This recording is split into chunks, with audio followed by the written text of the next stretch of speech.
Hello, everyone, and welcome to COVID Conversations. We have a very special episode today, probably one of our most famous guests, a international man of mystery, a man who does it all, and a world traveler. So I was wondering if our special guest could introduce himself, please. Oh,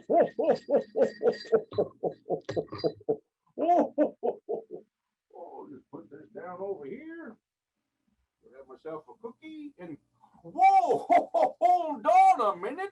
I've got guests. Well, hello there, Noah. How are you?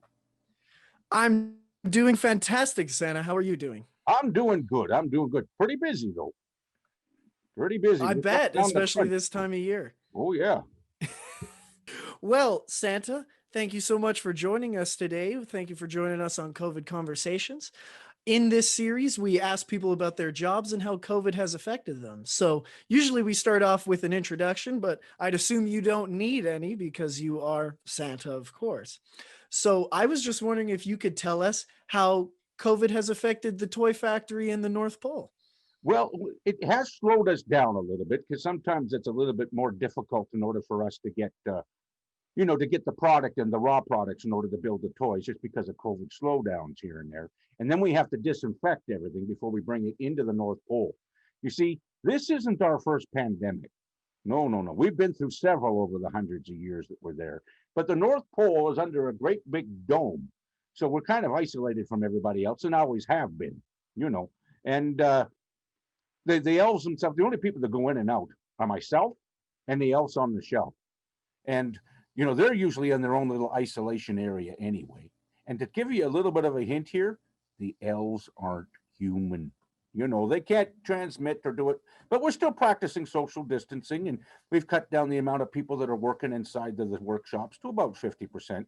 So we are asking kids that when they're putting together their list this year to not put in 5 or 6 different items, put down 1 or 2, because we can't do as many toys as we normally do this year, just because of the way this 2020 has been. Speaking of gifts, did you see these? Oh, Absolutely. We're very happy to see you got our swag. so there's been 0 transmissions of COVID up here, like I said, but we are still practicing some self-distancing and being, quite good on things here. And on Christmas Eve, you don't have to worry about it. I'm in and out of your house so quick, you're not going to get a chance to be able to the virus to hold on. I always say to people, if you want to know how fast I get in and out of your house, if you were to drop a ball from the moment that ball hits the floor and bounces back into your hand, I've come down the chimneys, I've stuffed the stockings, I put presents under the tree, I ate the cookies, I drank the milk, and I pet the dog. And if you don't have a dog, I'm out of there quicker. Well, that just sounds like a dream. Milk, cookies, petting dogs. Exactly. I have collected some questions from children from around down here in Alberta, and I was wondering if you could answer some of them for us. I'll give it a go. So, our first question we have coming in is, can Santa make COVID disappear? It's a tough one, but I we ask the can't hard-hitting questions. disappear because I make toys. I'm not into, I can't make vaccines or anything. But my hope is that at one point there was a little boy or a little girl who wanted a microscope for Christmas.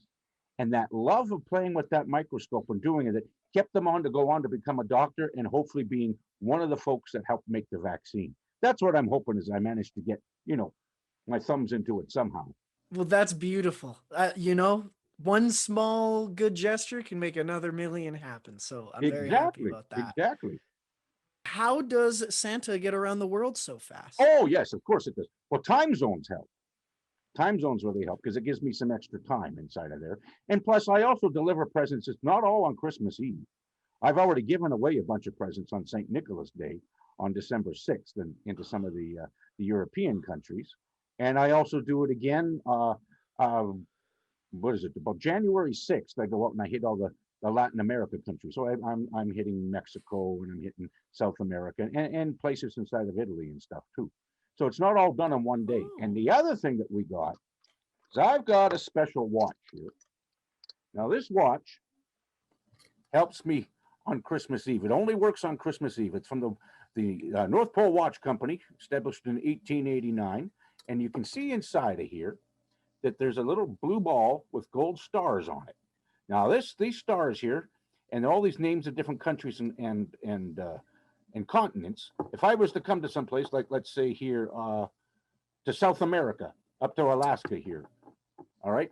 When I'm in that area, I pull the ball up like I did there, and it causes all of time and everything to slow down. So that really helps me a lot too. But it only works on Christmas Eve. We've made some adjustments over the years with technology and stuff, so why not? That's good. I'm glad even Santa can move with the times and stay on top of things. Oh yeah. I'm very happy to hear that.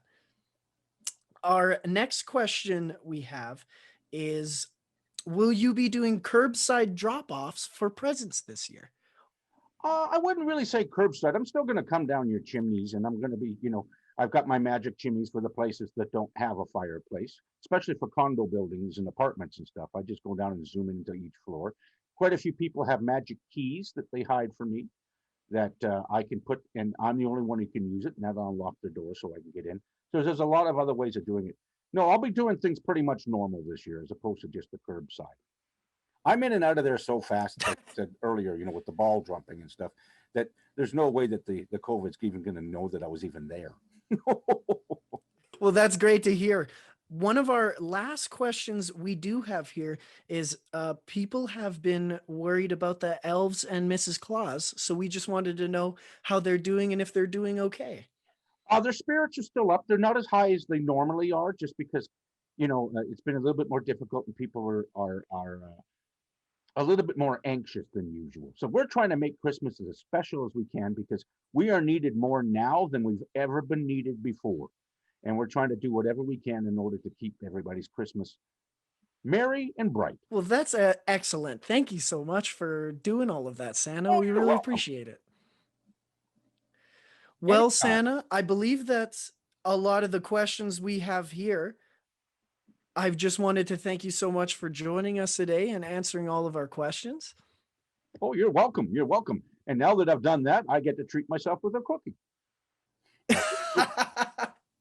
This cookie is a white chocolate cranberry shortbread cookie. Oh, oh dear. Do you see that right behind me there? That's the What's that, Santa? Borealis. That's the Northern Lights. And when that comes on inside my office, that tells me it's time to go check out the workshops. Make sure that everybody's working instead of playing around and eating candy canes and singing songs. So I'm sorry, Noah, but I got to fly right now. Merry Christmas to you. Well, take it easy, Santa.